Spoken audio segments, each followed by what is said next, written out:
할렐루야. 자, 오늘도 하나님의 말씀으로 우리의 심령과 가정과 교회 가운데 부흥이 이루어지는 축복이 있길 간절히 소망합니다. 자, 모세의 두 번째 설교에서는 이 11장 5장부터 11장까지는 하나님을 사랑하고 계명을 지키라라는 말을 강조하고 있는 것을 우리는 보았습니다. 그리고 12장부터는 하나님을 사랑하면 우리가 어떻게 살아가야 되는지, 무엇을 해야 되는지를 설명해 주고 있죠. 자, 어제 우리는 신명기 14장을 살펴보면서 이 애도와 먹을 음식과 이 11조에 대해서 알려주는 것을 우리는 살펴보았습니다. 하나님께서는 가나안 땅의 이 풍습을 따라 애도하지 말라라고 말씀하시며 이방신들을 섬기는 이 가나안 땅의 문화를 받아들이지 말고 하나님의 거룩한 백성으로 이 너희들이 구별되이 살아가라라고 말씀해주고 계신 것이죠. 또한 이 정한 짐승과 부정한 짐승을 먹지 말라라고 이야기를 하시며 이 육해공, 이 육지와 그리고 바다와 이 하늘에 나는 그 모든 것들을 먹어도 될 짐승과 먹지 말아야 될 짐승, 부정하고 부정하지 않는 이 정한 짐승들이 무엇인지를 하나님께서는 그들에게 알려주셨습니다. 하나님께서는 이렇게 정하고 부정한 짐승을 나눠 구별되게 먹게 하신 이유가 있죠. 자, 그 이유는 바로 하나님의 거룩한 백성이 되었다라는 것을 기억하게 하기 위해서 하나님께서는 이것들을 나눠서 구별되이 살아라라고 말씀하여 주셨습니다. 그래서 이 문화와 풍습도 풍습과 이 세상을 따라가지 않고 이 먹는 것도 세상과 다르게 먹어라라고 말씀하신 것이죠. 왜요? 우리의 모든 것이 이 하나님의 것이기 때문인 줄 믿으시길 바랍니다. 자, 우리의 모든 것이 하나님의 것이기 때문에 우리는 이 세상과 다르게 구별되게 살아가는 거예요. 우리는 완전히 다른 존재, 세상에 속한 존재가 아니라 하나님께 속한 존재이기 때문에 그렇죠. 그래서 하나님께서는 우리에게 한 가지 더 요구하신 것이 있었어요. 그것이 무엇입니까? 11조를 내라 라고 말씀하시죠. 너의 그 모든 것, 너의 삶, 너의 모든 것, 그것이 다 하나님의 것이다 라는 것을 우리에게 알려주시는 것이죠.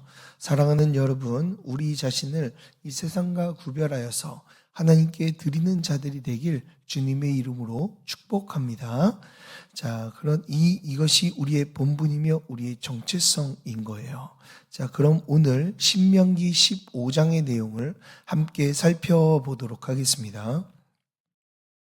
자, 신명기 15장은 세 가지의 내용으로 이루어져 있습니다. 자, 1절부터 11절까지 안식년의 이 빛을 탕감하는 것에 대해서 이야기를 하고 있고요.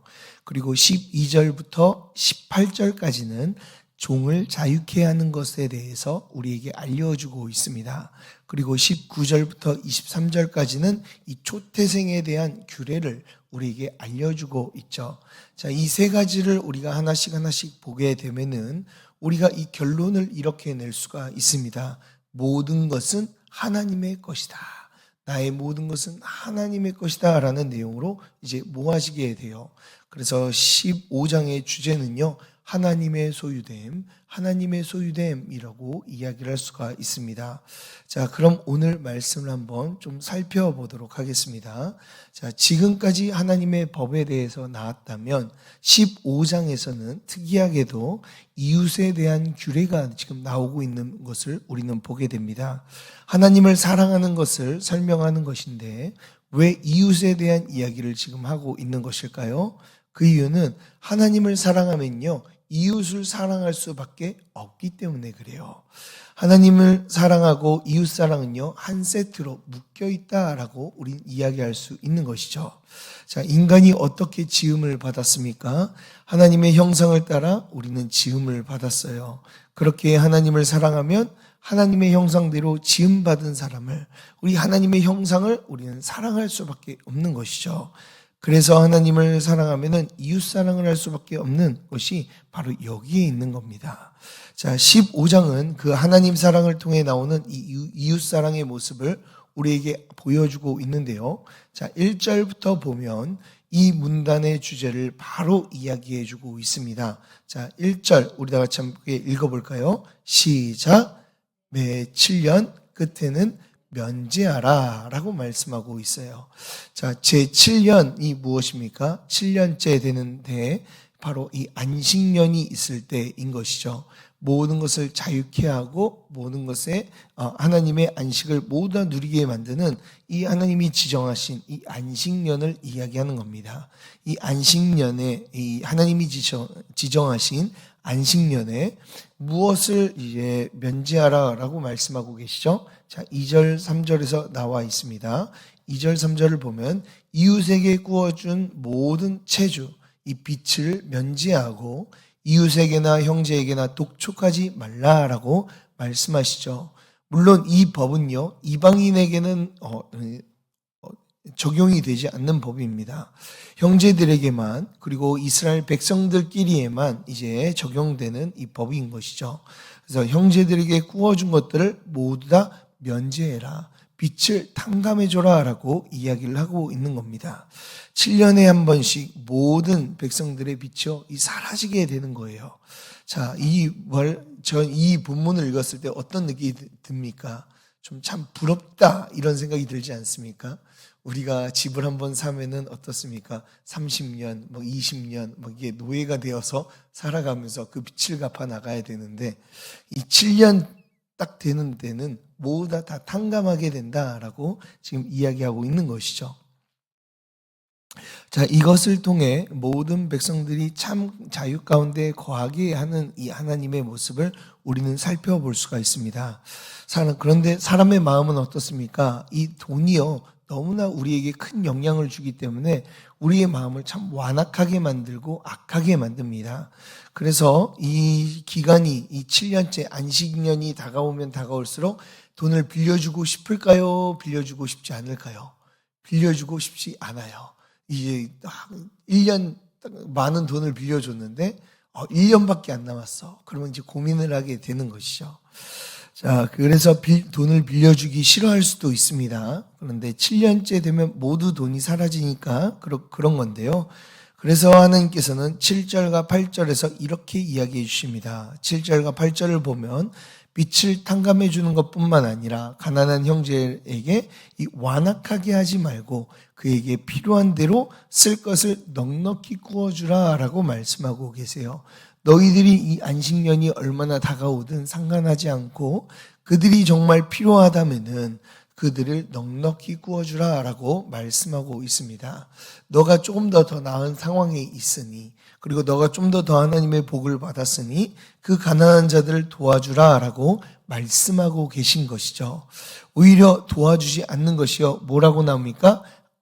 죄이며 이 아끼는 마음이 이 악한 생각을 품는 것이다 라고 오늘 말씀해 주고 있습니다. 자, 10절에서는 더 단호하게 우리에게 말씀해 주고 있어요. 너는 반드시 그에게 줄 것이다. 아끼는 마음으로 주지 말라라고 말씀하고 계세요. 자, 하나님께서는 자발적으로 이 이웃들을 돕기를 원하시고 어려움을 당하지 않게 하라라고 우리에게 말씀해 주고 계세요. 사실 이웃을 돕는 것이 이게 쉽습니까? 그렇지 않습니다. 우리에게 이 세상은 이윤을 따지는 그 세상이기 때문에 이웃을 돕는 것이요, 우리에게는 큰 손해이기도 해요. 나중에는 못 받을 수도 있는 거잖아요. 자, 그런데 그들을 도와주고 이웃을 사랑할 수 있는 이유가 있습니다. 물론 우리가 하나님의 백성이기 때문에 그렇지만 이 4절과 5절에서 우리가 그들을 도와줄 수 있는 이유를 이야기해 주고 있습니다. 자, 우리 다 같이 4절과 5절 다 같이 한번 읽어보도록 하겠습니다. 4절과 5절입니다. 시작. 내가 만일 내 하나님 여호와의 말씀만 듣고 내가 오늘 내게 내리는 그 명령을 다 지켜 행하면 내 하나님 여호와께서 내게 기업으로 주신 땅에서 내가 반드시 복을 받으리니 너희 중에 가난한 자가 없으리라. 아멘. 자, 하나님께서 어떻게 해주시겠다라고 말씀하고 계세요? 너희에게 복을 주시겠다라고 말씀해 주세요. 너희들이 이웃을 돕는 만큼 내가 그만큼 채워주겠다. 아니, 그것보다 더 풍성하게 주어져서 너가 그 땅에서 살아갈 때 이 복을 받아서 가난한 자들이 이제 평생 없도록 내가 만들어주겠다라고 말씀하고 계시죠. 자, 그래서 우리는요, 하나님께서는 이 이웃을 사랑함으로써 모든 빛을 7년마다 탕감해 주고 어려운 자들이 있으면 구워주라라고 말씀하시는 거예요. 왜요? 하나님께서 우리를 채워주실 것이기 때문에 그것을 통하여 하나님께서 한 가지를 이야기하고 싶은 겁니다. 너희들이 가지고 있는 이 재물들, 너희들이 너희들의 것 같지 그게 아니고 나의 것이다. 하나님 너의 모든 재물과 이 부는 하나님께 있음을 기억해라라고, 그래서 그 이웃을 도와주라라고 명령하고 계신 것이죠. 우리가 살면서 얻고 이 갖는 모든 재물들은요, 하나님이 주신 것입니다. 그러니 우리의 모든 것의 참 주인이시고 하나님이시라는 것을 우리가 더욱더 인정하고 안다면요, 우리의 물질이 사실 그렇게 아깝질 않아요. 왜요? 모든 것이 하나님의 것이기 때문에 그래요. 그리고 또한 하나님께서 그런 자들에게 더 큰 것을 주신다는 것을 우리가 믿고 있기 때문에 우리가 다른 자들에게 내 물질을 주고 그들을 돕는 것이요, 전혀 아까운 것이 아니죠. 사랑하는 여러분, 오늘 말씀을 통해서 우리에게 말씀해 주는 게 무엇입니까? 우리의 모든 것이요, 우리의 재물들이 하나님의 것이라는 거예요. 만복의 근원이신 이 하나님께서 이것을 인정할 때 복을 내려주신다라고 말씀하셨어요. 저는 우리 이곳에 앉은 모든 성도님들이 이 복을 더욱더 누리며 살아가는 우리 성도님들이 되길 주님의 이름으로 축복합니다.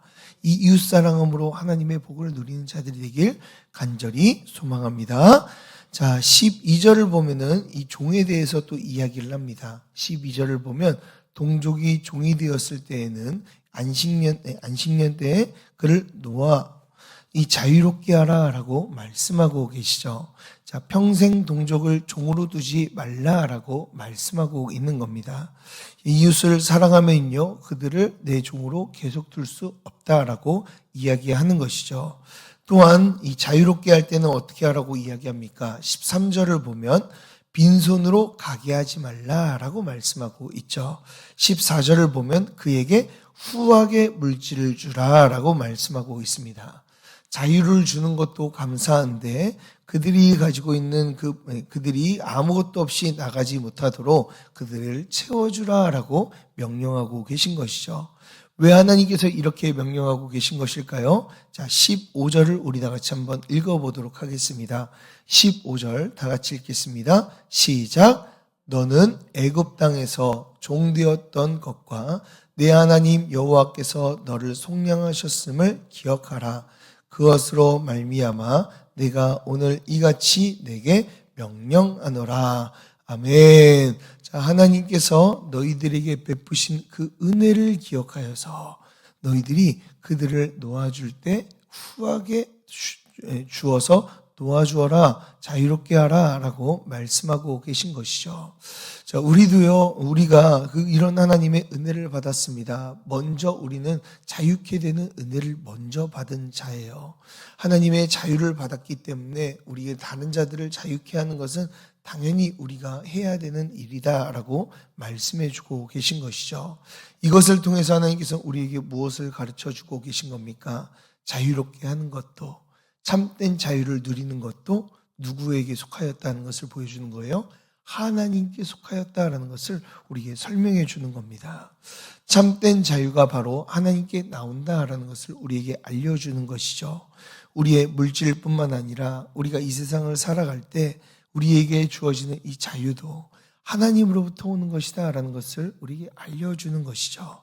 사람들은 이 참된 자유를 찾아 많이 헤매이기도 하죠.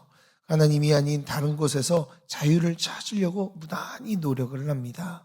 하나님이 아닌 다른 곳에서 이 자유를 찾으려고 하지만 찾을 수 있나요? 찾을 수가 없어요.